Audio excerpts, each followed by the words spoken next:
नमस्कार मैत्रिणींनो, आज आपण ब्लाऊजच्या जसं शोल्डरवरून कटोरीचं जे माप असतं, हे कटोरीचं माप जे काढतो आपण, तर ते बऱ्याच जणांना ते काढता येत नाही किंवा किती घ्यायचं हे माहिती नसतं, किंवा अंगावर माप घेतल्यानंतर आपल्याला कटोरीचं माप किती काढायचं आहे हे पण लक्षात येत नाही. तर आता हे माप कसं काढायचं आणि कटोरीचं माप किती घ्यायचं, तर ह्या व्हिडिओमध्ये मी तुम्हाला पूर्णपणे व्यवस्थित सांगणार आहे. व्हिडिओ आवडला तर व्हिडिओला लाईक करा, शेअर करा आणि आमच्या चॅनलला सबस्क्राईब करा. चला तर मग बघूया आपण की कटोरीचे माप हे कसे काढायचे आहे. काय होतं, ज्यावेळेस आपण अंगावर माप घेतो त्यावेळेस आपल्या लक्षात येत नाही की आपल्याला हे कटोरीचे माप किती घ्यायचे. आता जे नवीन शिवणारे असतात त्यांच्या तर बिलकुलच लक्षात येत नाही, इथं 5 इंच घ्यायचं, 5.5 इंच घ्यायचं, 6 इंच घ्यायचं. पण जे रेग्युलर शिवतात त्यांच्या अगदी हाताखालून काम गेलेलं असतं, त्यांच्या लक्षात येऊन जातं.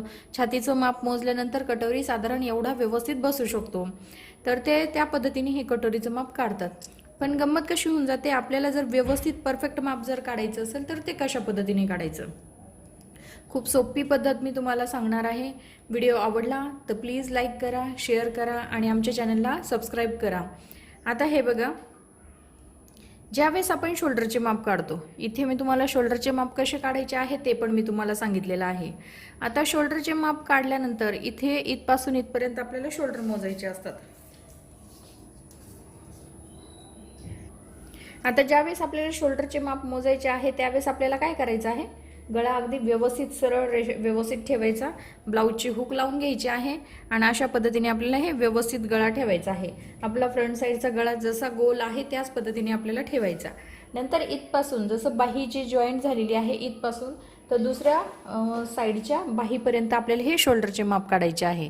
आता हे माप किती येतं, आपलं 11 इंच शोल्डरचं माप येतं. आता 11 इंच शोल्डरचं माप येतं तर याचा हाफ किती घेत असतो आपण, 5.5 इंच. शोल्डरचा हाफ आपण घेत असतो 5.5 इंच, म्हणजे आपलं शोल्डर येतं 5.5 इंच. 2.5 इंचावर आपण गळा घेणार आहे आणि 5.5 इंचावर आपण शोल्डरचे माप घेणार आहे. आता कटोरीचे माप कसे काढायचे, तर शोल्डरच्या सरळ रेषेमध्ये जितकं आपण शोल्डर घेतलेलं आहे, हे बघा, शोल्डरच्या सरळ रेषेमध्ये आपलं कटोरीचं माप निघत असतं.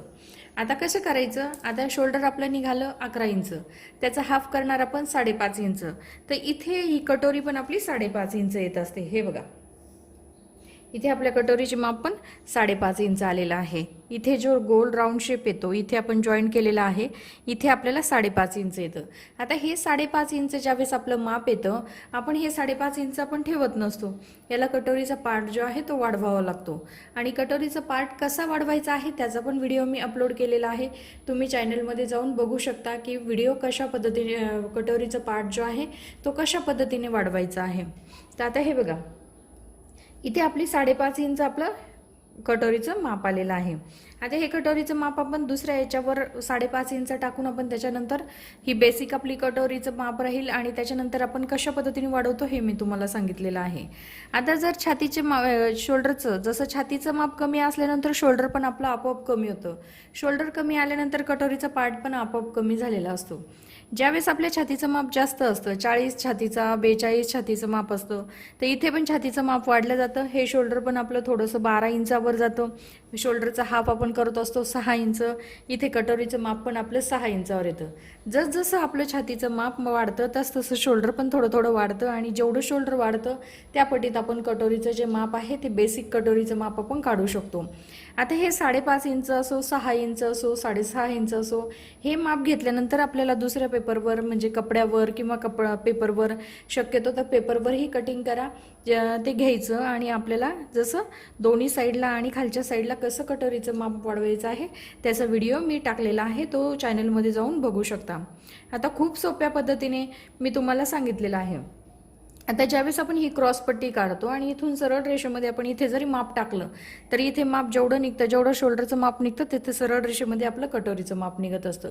आता मी खूप सोप्या पद्धतीने तुम्हाला ही ट्रिक्स सांगितलेली आहे. जे नवीन शिवतात त्यांच्या तर खूप पटकन ह्यांना छोटे छोटे पॉईंट्स असतात जे लक्षात येत नाही आणि काय करावं हे कळत नाही. तर ज्या व्हिडिओ पूर्ण बघत चला, माझ्या चॅनलला सबस्क्राईब करत चला की जेणेकरून खूप छोटे छोटे पॉईंट्स जे आहे ब्लाऊजचे ड्रेसचे तर ते मी तुम्हाला शिकवल आणि एकदम म्हणजे जसं पहिल्यापासून तुम्ही जर व्हिडिओ बघितले तर तुम्हाला पूर्ण ब्लाऊजची माहिती मिळून जाईल, पूर्ण ड्रेसची माहिती, छोट्या मुलांचे कपडे पाहिजे असेल तर ते पण व्यवस्थित मी तुम्हाला शिकवू शकते. तर त्यासाठी काय करा, चॅनलला सबस्क्राईब जरूर करा. आता हे बघा, इथे मी तुम्हाला फक्त कटोरीचे काय होतं, सगळं एकत्र जर शिकवलं तर ते लक्षात येत नाही आणि जी छोटी टिप्स असते ती सांगायची राहून जाते. मग त्यामध्ये काय होऊन जातं, सगळं एकत्र शिकवल्यानंतर काही नवीन शिकणाऱ्यांच्या लक्षात बसत नाही. त्यामुळे मी छोटे छोटे पॉईंट ज्यावेळेस सांगते, एकच पार्ट व्यवस्थित घेऊन तो जर व्यवस्थित समजला, व्यवस्थित समजून घेतला तर तो व्यवस्थित शिकला जातो. त्यासाठी मी तुम्हाला फक्त आता कटोरीचे माप कसे काढायचे आहे, ते पण शोल्डरच्या मापावरून कटोरीचे माप कसे काढायचे आहे हे मी तुम्हाला आज ह्या व्हिडिओमध्ये शिकवलेलं आहे. तर व्हिडिओ आवडला तर लाईक करा, शेअर करा आणि आमच्या चॅनलला सबस्क्राईब करा. धन्यवाद.